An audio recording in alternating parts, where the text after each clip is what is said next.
Hello, this is the Purple Panda. Welcome you back to another video. Just before we sort of get started, I know I haven't posted in a little bit. I've just kind of been a little bit busy, but I am trying to put out more content for you.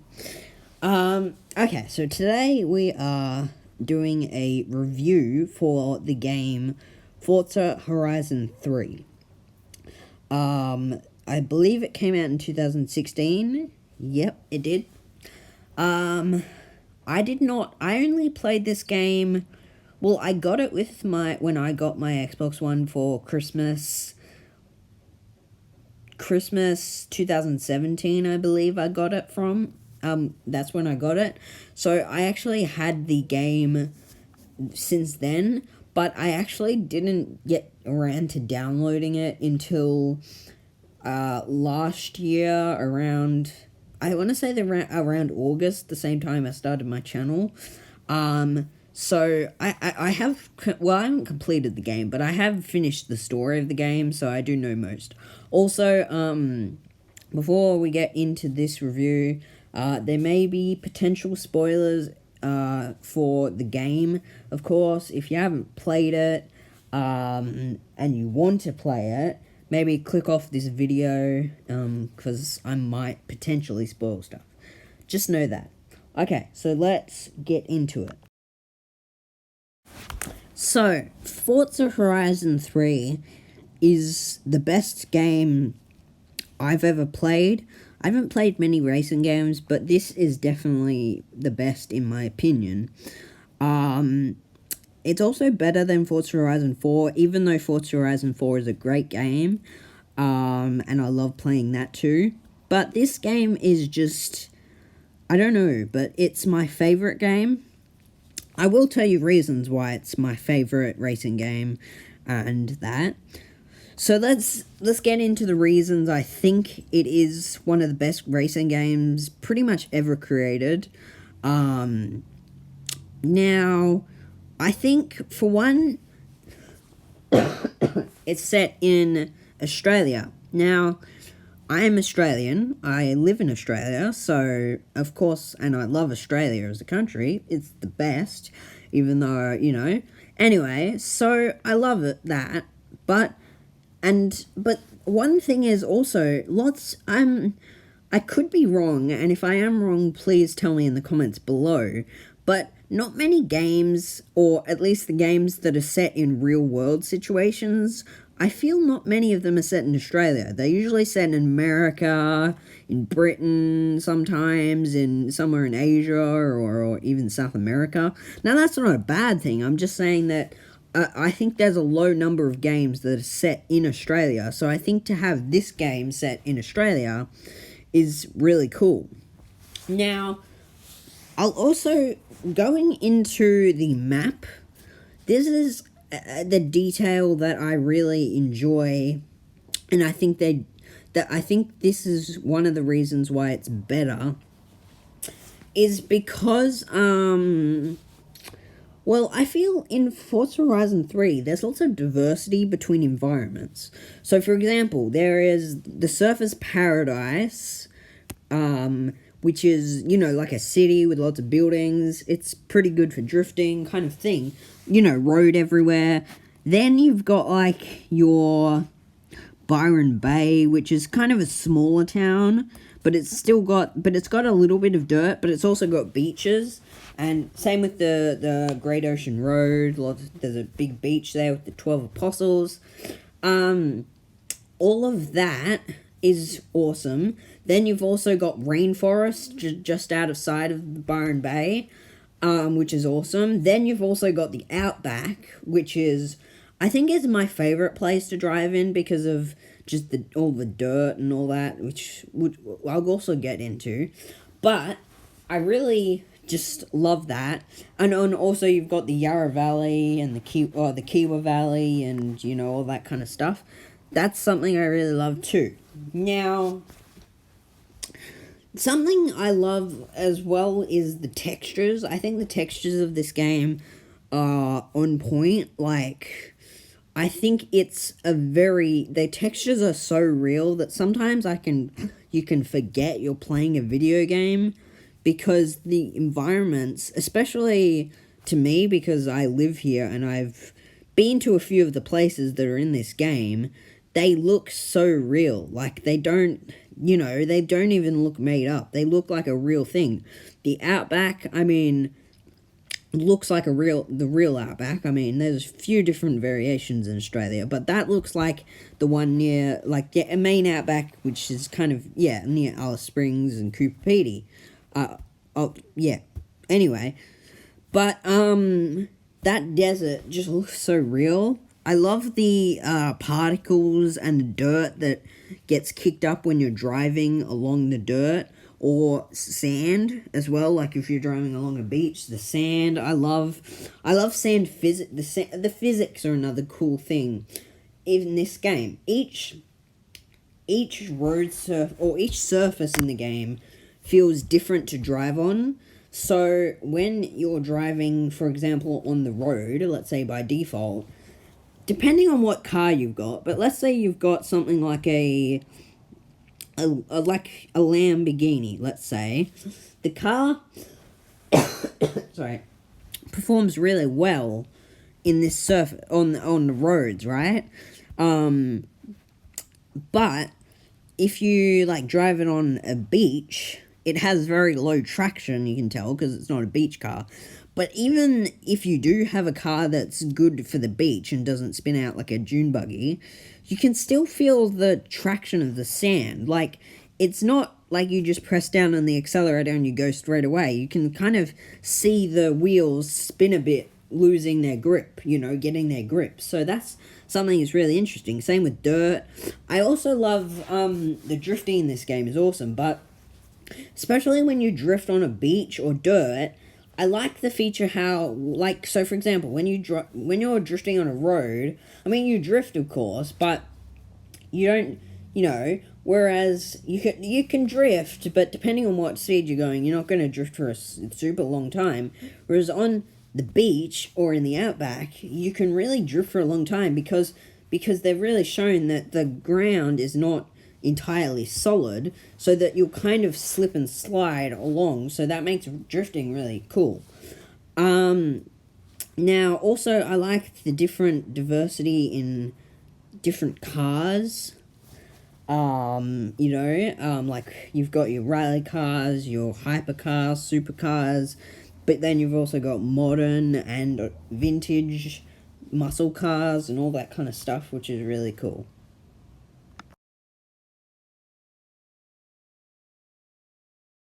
Now, talking about cars for a minute, basically, I think this game has, actually don't know the exact amount of cars, but it has a lot of cars in it, a wide selection, definitely better than some other racing games.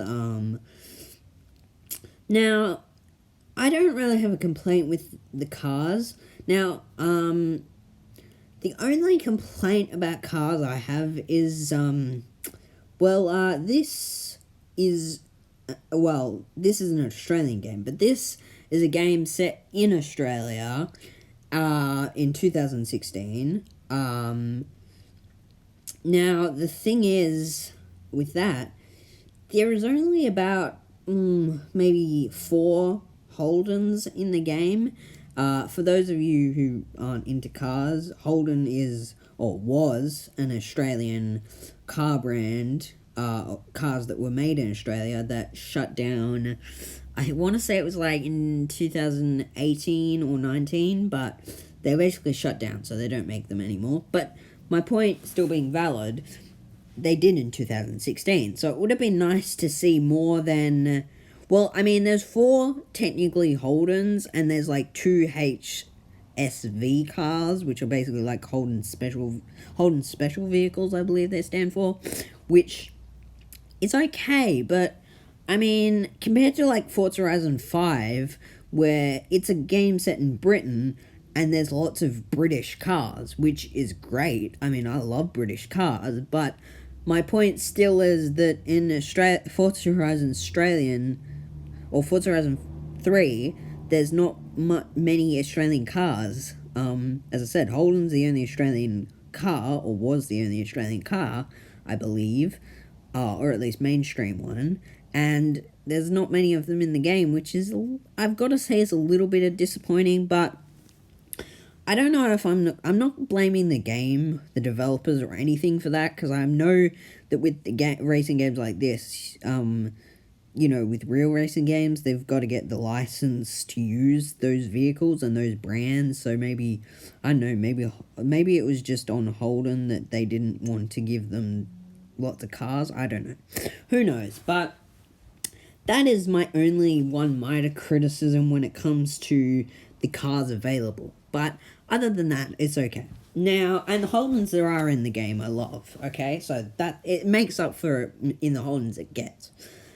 Now, also going into the car selection, so yeah, there is lots of cars. There's, I want to say basically, maybe not every single car you can think of, but many cars you can think of there in the game, or at least they have representation, you know what I mean? So you've got Lamborghini, you've got Ferrari, you've got Ford, and Mustangs. Well, yeah, Ford. The Mustangs are Fords. So, but you know what I mean. You've got Fords. You've got what else?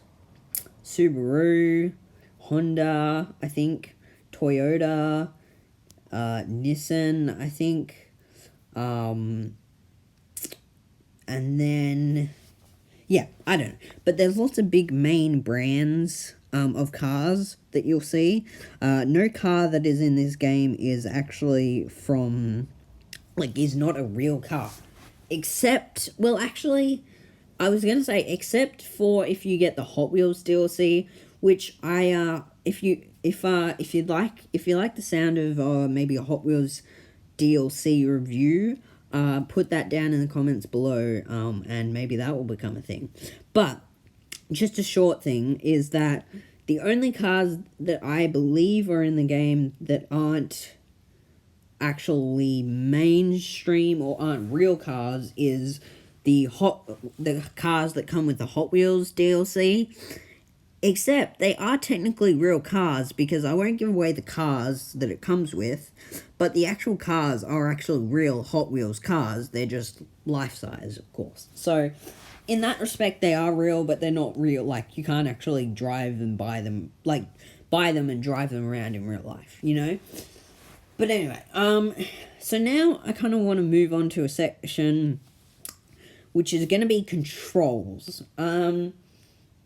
Now, when I'm talking about controls, even though, I mean, you can play it on the PC, but of course I've played this, I've got the Xbox One S, I believe.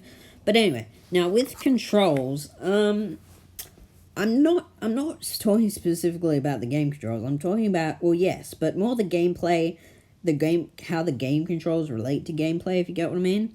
So I've got to say, I think it's a very good system that they've used. Using the right trigger for the accelerator. So if you push down on that, of course, your car goes. I really like the, can't read that. The left bumper as I think that's the camera changer in the game, which is pretty cool.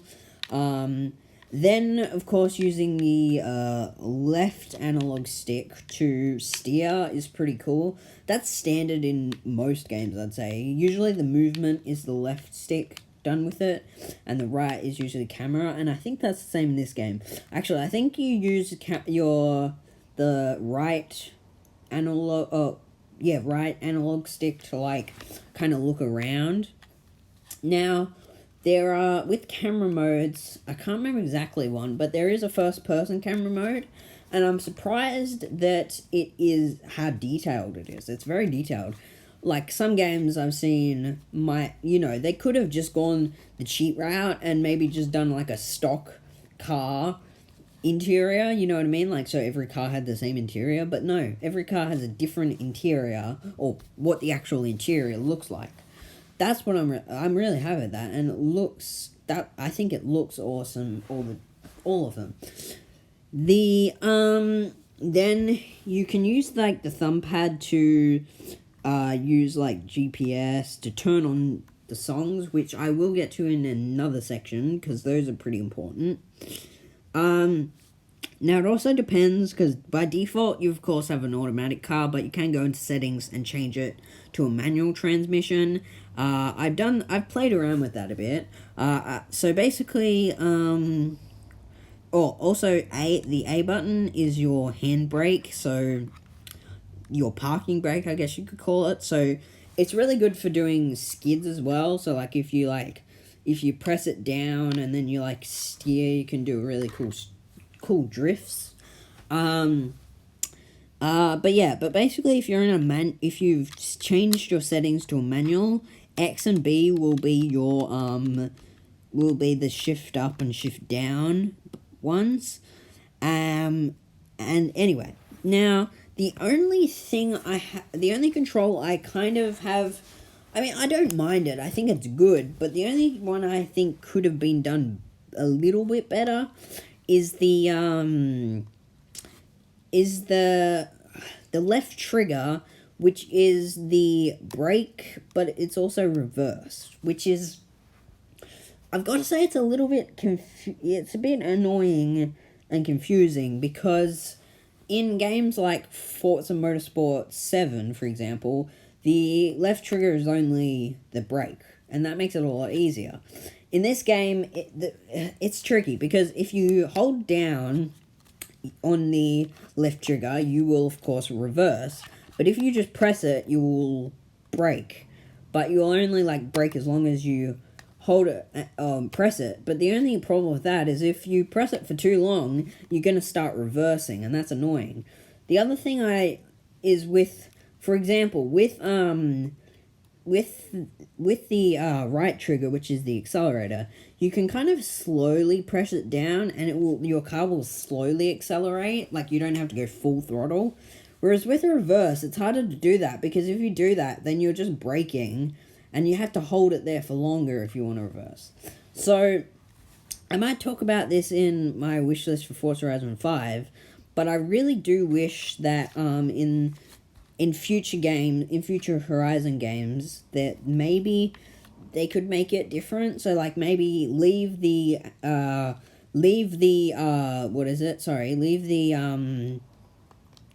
reverse to the left trigger, but maybe make the brake some other thing. Leave the brake as the left trigger. Maybe make it so that one of the bumpers you press and it switches the car into reverse, even if your settings are in automatic. Because automatic cars, you still have to do that. But yeah, so that would be a cool feature. So you could like use maybe the right bumper, because I don't believe that does anything in the game. So you could use the right bumper to switch between drive and reverse, and then use the left trigger to do that. That would be a really cool feature. I would really like.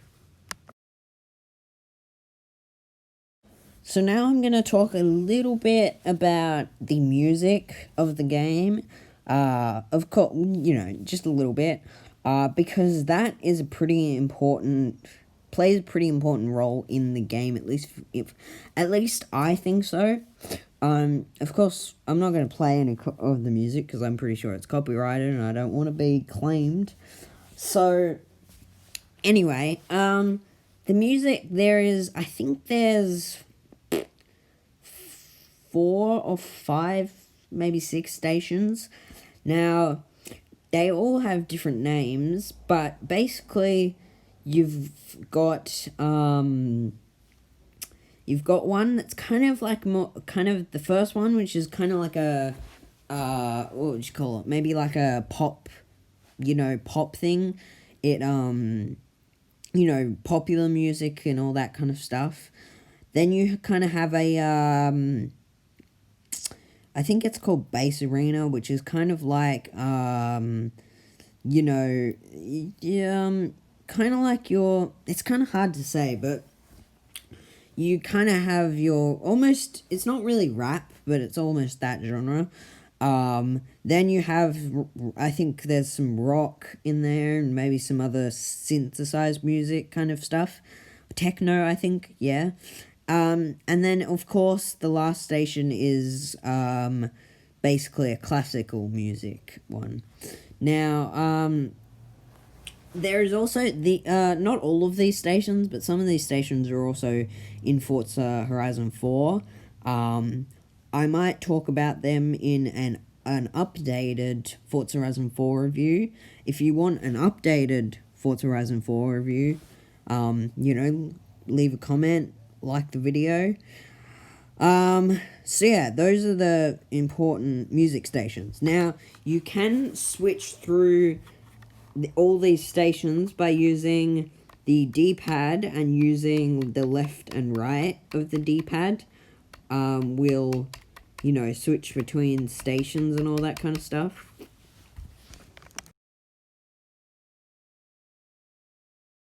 So that about wraps up this review of Forza Horizon 3. I guess I could say my final thoughts about the game is, as I've said before, I love this game. It's my favorite racing game of pretty much all time. Who knows if Forza Horizon 5 will overtake that, but anyway, I will be eventually doing a video on Forza Horizon 5. We haven't got any, reveals or anything, we haven't even got confirmation that it is coming out, but I assume it would be, because Forza Horizon 4 was so successful, so it's weird that they would throw it away, the franchise away, of Horizon. Anyway, but I'll do a features video on what I'd like to see, maybe some stuff I'd like to not see from Forza Horizon 4 that was, I might also do a, maybe comparing Forza Horizon 3 and 4, and what I think Forza Horizon 3, or Forza Horizon 4 did better than Forza Horizon 3, and vice versa. So yeah, I'll do that. So anyway, thanks for watching the video. Leave a like if you enjoyed it. Subscribe if you're new. Turn on notifications. Thanks to the Coilet. I'm probably getting your name wrong. Sorry. He's French. I don't speak French, so sorry. But yeah, I'd like to thank him for the thumbnail on this video. Was made by the Coilet, and also some other thumbnails I'll be uploading. Anyway, also, leave me in the comments ideas for future videos, and I'll see ya in the next video. Goodbye.